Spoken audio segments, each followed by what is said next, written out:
औज़ बिल्लाहि मिनश शैतानिर रजीम बिस्मिल्लाहिर रहमानिर रहीम। मक्खन जट पंजाबी चैनल वालों मक्खन जट जनाब की सेवा च हाज़र हाँ। जीवन जीवन झूठा नावा मौत खली सिर उत्ते लख करोड़ तेरे थी सोने खाक अंदर रल सुते ते हथी दफन जिन्हों करिए लै गई आस ही उन्हां दी दूर गया दी उड़ीक हमेशा दिल तो मूल नहीं जाती। अज सवेरे सुबह सादक वेले जो अख खुली तो हज़रत पीर शाह शहबाज आफ गोजरा उन्हां दी मौत की खबर कन्ना च पई। तो उन्हां दी खबर सुनने तो बाद सिर चकरा गया, अखा के हनेरा आ गया, क्योंकि शहबाज शाह एक ऐसी शख्सियत सी जिहदी बैक ते बहुत बड़े बाप का नाम सी सैयद सफदर हुसैन शाह साहब गोजरे के वसनीक। अगर ये वीडियो वेख रहे होण तो वह माजी च चले गए होणगे जदों सैयद सफदर हुसैन शाह साहब होरां दा दौर सी। उन्हां दा तोती बोलदा सी, वह गोजरे दे नवाब सी। उस दौर च उन्हां को इन्नियां सहूलतां सी जिहड़ियां नवाबां कोल भी नहीं हुंदियां, और हिकमत च उन्हां दा तोती बोलदा सी। उन्हां दा एक ऐसा नाम सी कि जिहड़ा पीर सैयद वारिस शाह साहब ने कहा कि वैद सोई जो मर्ज का नाम दसे सियाणा सोई जो समझ पछाण होवे। पीर वारिस शाह का शेर भी उन्हां ते लगदा सी।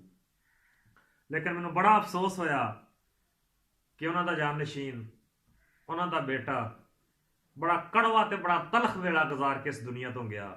आखिर निज़ामे कायनात दुनिया तो चले जाना। तो ओदी मौत के सदमे च मक्खन जट सोगवार आ, गमगीन आ। ओदी मौत की खबर तो बाद ओदियां शोक गल्लां, ओदी चंचल तबीयत, ओदा खूबसूरत अंदाज वो अखां अगे आ गया और ओदियां खूबसूरत गल्लां कन्नां च गूंजन डै पईयां। तो मैं हुण उन्हां दे अगले सफ़र की आसानी वास्ते बारगाह इलाही च दुआ गो कि अल्लाह की ज़ात उन्हां दा आखिरी सफ़र खूबसूरत बनावे और आखिर ते उन्हां नूं आला मुकाम अता फरमावे। तो मक्खन जट शहबाज शाह नूं खराज तहसीन पेश करने वास्ते चंद शेर पेश कर रहा कि बड़ी शोख तबीयत उस दी बंदा उमदा शाह शहबाज सी। बड़ी शोख तबीयत सी उस दी बंदा उमदा शाह शहबाज सी। बड़ियां डूंघियां गल्लां करदा सी, ओदी हर गल विच एक राज सी। बड़ियां डूंघियां गल्लां करदा, ओदी हर गल विच एक राज सी। ते बड़ा कड़वा वक्त उन्हें कढ़िया, बड़ा कड़वा वक्त उन्हें कढ़िया। ओदी तलखी विच भी नाज सी ते बड़े रोग सी धियां पुत्तां दे, बड़े सोग च वजदे साज सी।